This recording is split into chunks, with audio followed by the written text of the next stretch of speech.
Hola! Hello there, this is Dino Delano. And I'm very excited about what we're going to be discussing today, which is Kundalini, the awakening of consciousness, the expansion of consciousness. What excites me is to learn, to grow, to expand. This has excited me since I was a very, very young person. And it still excites me, and I hope it does you. What is the expansion of consciousness? What does Kundalini do in that sense? Here's a simple analogy that you might imagine that the Kundalini process, or the awakening of that energy that we could call Chi, life energy, many others. The term Kundalini is really not necessary, by the way, but it expands consciousness by bringing more energy into the bioenergetic system, into the human body, nervous system, mind, so forth. All right? You might imagine that it pumps up from 100 volts of electricity us to 1,000 volts of electricity. That electricity, that life energy, expands our awareness. Awareness simply meaning that we perceive more of what's taking place in the environment right around us. We experience more, we sense more. Here's a good story, by the way. When Darwin was sailing around the tip of South America, they stopped at Tierra del Fuego. They discovered something very interesting there about the natives who lived on the mainland, that they could not see their sailing vessels. So they piled them in their canoes, they brought them out, they had the natives touch the sailing vessels, and while they could now see them. Because for the natives, in their consciousness, in their awareness, there was no such thing as huge sailing ships. They had to touch them, sense them, so on, in order to be able to see them.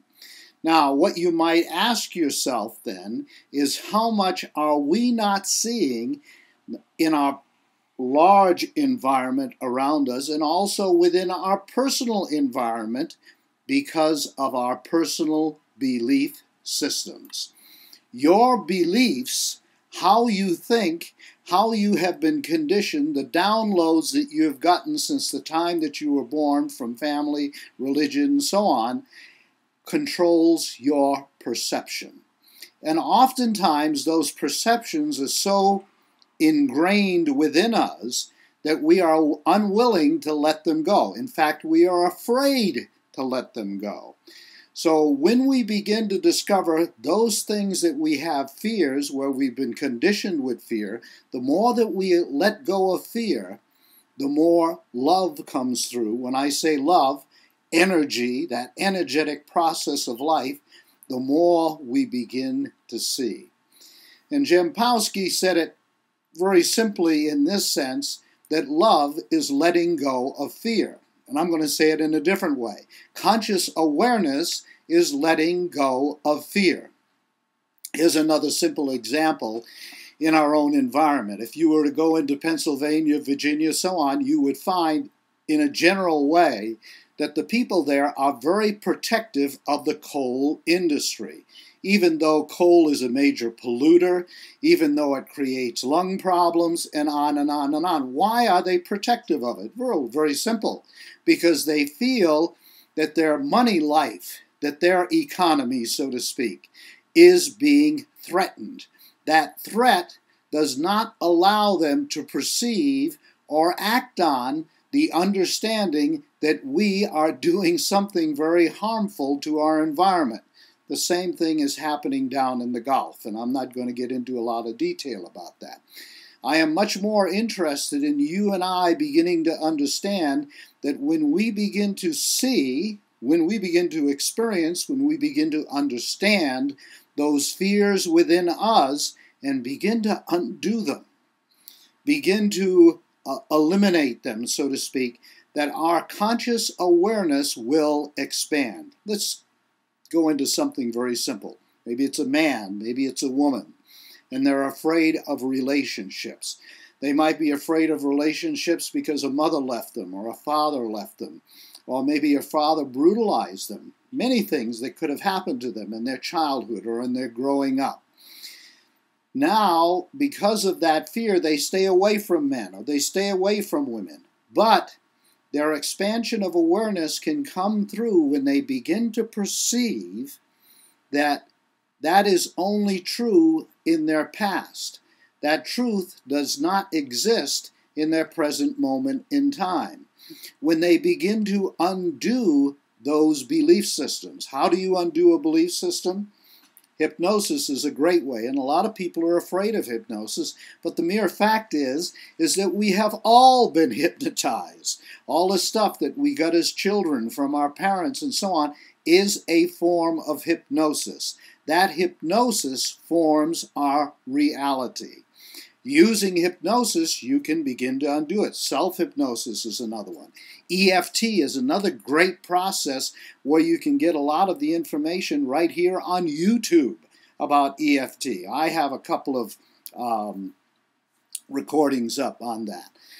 But again, the process is simple, is that the more that you understand those areas of conditioned response, those areas where your belief system is not allowing you to see, perceive, and experience more of the world around.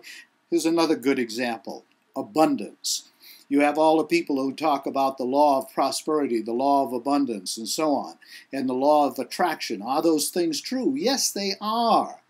But also at the same time, many of these people are not willing to take a look at their own belief systems from the point of view of where value really exists. When we expand our awareness and we begin to look at the world around us, we begin to realize that we as a culture, worldwide, I'm not talking about just the U.S., that in most instances, our value system sucks.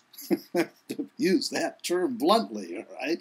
Sucks in the sense that where we have put our high level of value is on big houses, fast cars, clothes, for instance, look at me, and so on. All of this kind of nonsense.